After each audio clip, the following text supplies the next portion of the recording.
exciting information about Chicago involving African Americans and the African influence here in Chicago.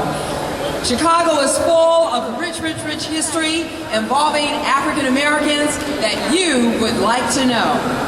It's amazing that Chicago has such rich history with so many inventors, artists, politicians, and today on WAIH we're going to just give you a sneak peek of some of our inventors and some of our other artists who hail from across the Midwest on WAIH. Thank you so much for coming out this afternoon. We're going to be talking about Chicagoans and their history. I specifically will be focusing on Chicago African American artists.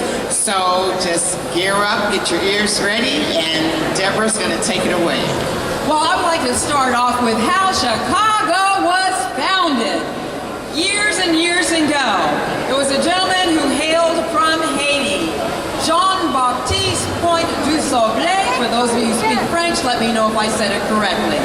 Here in Chicago, we say Jean-Baptiste du Sable. We have a museum that is named after him here in Chicago. That's the Du Sable Museum. The Du Sable Museum, the second largest museum of its nature in the country, rapidly becoming the largest once they open their new wing, which is soon to come. Absolutely.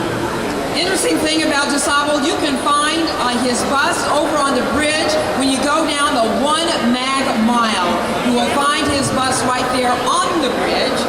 And you can also go and visit the museum over in Hyde Park, just off of Washington Park. Well, Deborah, did you know that there were so many African-American inventors who we use their products every day, we eat their foods every day that they invented, but we may not necessarily know their names, and I'm going to just share with you a gentleman by the name of George Crumb. Has anyone ever heard of the name George Crumb? How many of you eat potato chips every day? There you go. George Crumb was the inventor of potato chips. Yeah, that's right. He was the son of an African-American father and a native mother, and Crumb was working as the chief in the summer of 1853 when he accidentally invented the potato chip. Well, it all began when he was a patron who ordered a plate of French fried potatoes, and they sent him back to Crumb's kitchen because he felt they were too thick and too soft. This was the beginning of the whole era of what we now know as the potato chip. And shortly thereafter, to teach the picky customer a lesson, Mr. Crumb, Deborah, sliced a new batch of potatoes as thinly as he could, and after that he fried them so that they were hard and crunchy. And that was the beginning of the potato chip era in 1853. Well, Kay and Jermaine, I wanted to share this fun food fact with you as well. We talk about soul food, don't we? Soul food. And we have our soul music, don't we? Yes, we do. We have a lot of soul in the house today. Well, the soul influence came out of the 60s civil rights movement. Absolutely. And the black consciousness movement as well. And it was Amiri Baraka who made the determination when they wanted to say there's no such thing as black culture. He said, yes, there is. We have our own food, which is a marker for distinguishing culture. And one of those food types is fried chicken. But watch this. Guess where fried chicken came from? Tell us. Where? It came from Scotland. The Scottish were the first ones to bring it here through the little critters. And it was the African slaves brought into the house as cooks who were cooking with chicken in the southern style that we got the fried chicken that we know today. Does anyone out there like fried chicken? Make some noise if you like fried chicken. So now you know that it's an American staple now. And so there you have it. July the 6th is when we celebrate Fried Chicken Day in America. Wow. Well, let's hear from Kay to talk about some of our artists here in Chicago and abroad.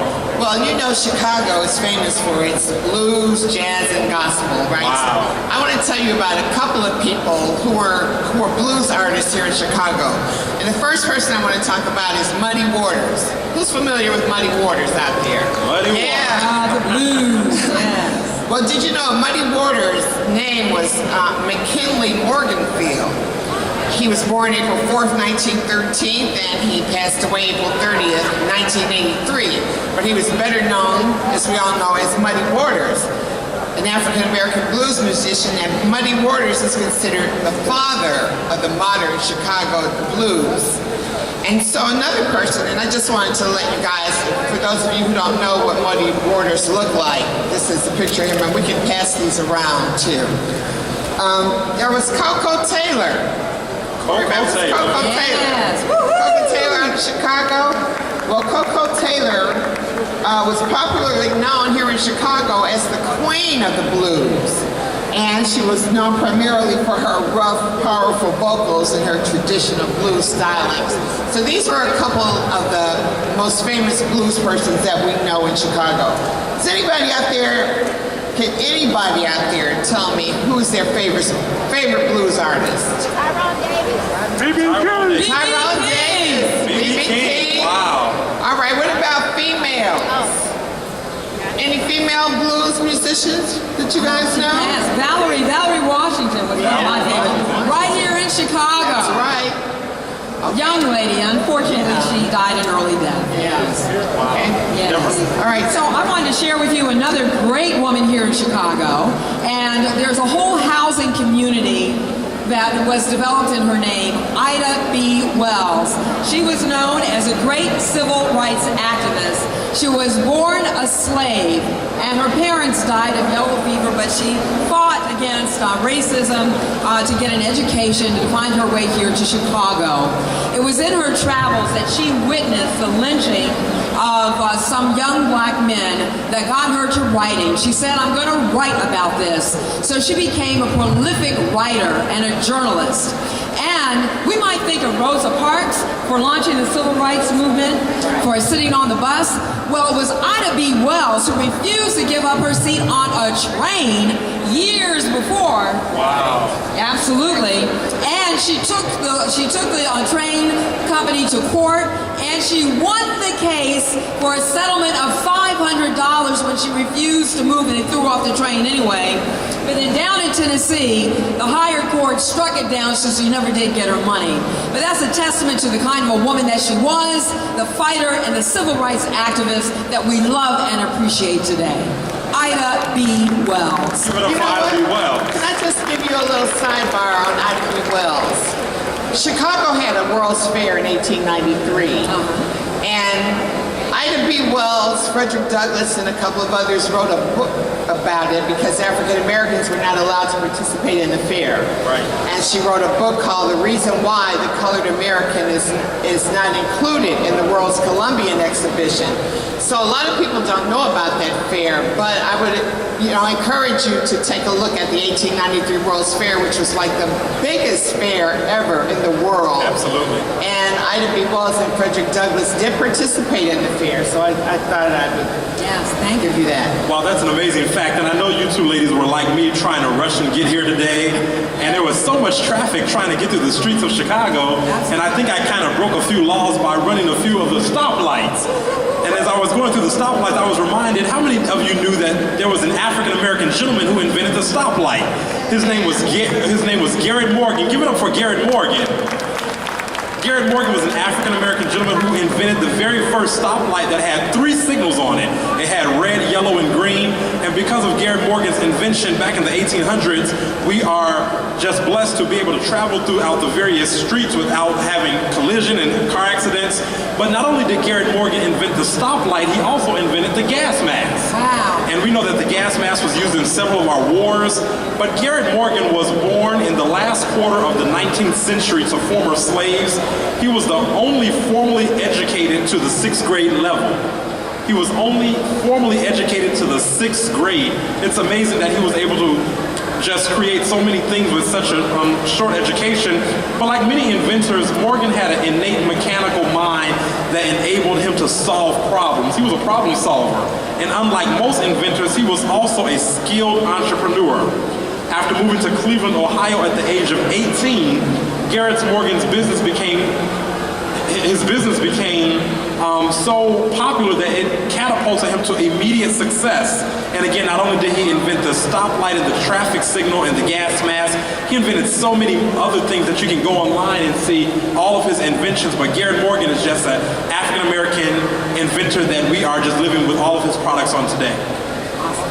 It's very awesome. You know, we're having all of these award ceremonies across the country. Now tonight is the Oscars. How many people are going to tune in? Okay, well, we just had the Grammys. I'm going to just go right over there. We had just had the Grammys last week, and so I wanted to give you a little tidbit about the Grammy Awards. The first rap artists for the Grammys were DJ Jazzy Jeff and the Fresh Prince, Will Smith. Did you know that their record, Parents Just Don't Understand? Do you guys remember that song?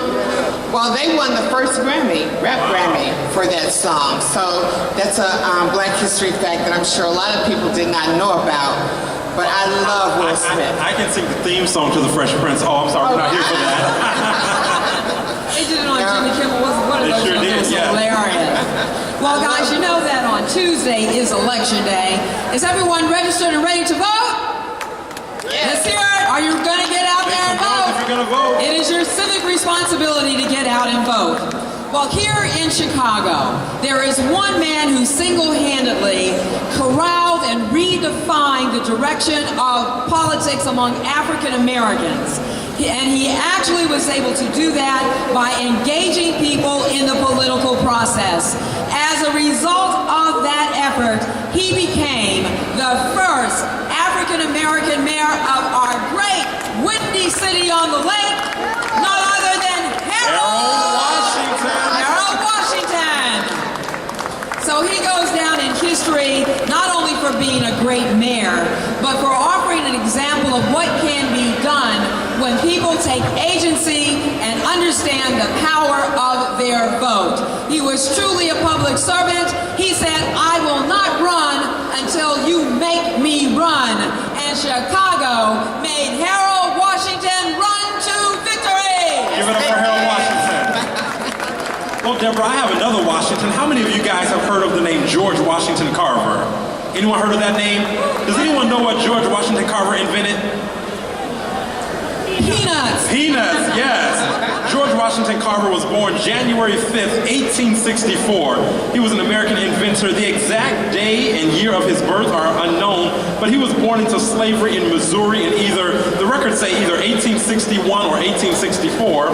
But Carver's reputation is based on his research into the promotion of alternative crops such as cotton, peanuts, soybeans, and sweet potatoes, which also aided to nutrition for farm families. He wanted poor farmers to grow alternative crops both as a source of their own food and as a source of other products to improve their quality of life. The most popular of Mr. Carver's inventions out of all 44 of them were for the farmers who contained 105 food recipes containing peanuts.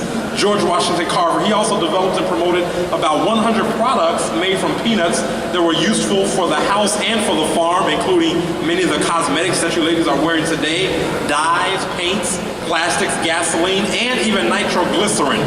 George Washington Carver also received numerous honors for his work, including the Spingarn Medal of the NAACP. Give it up for George Washington Carver.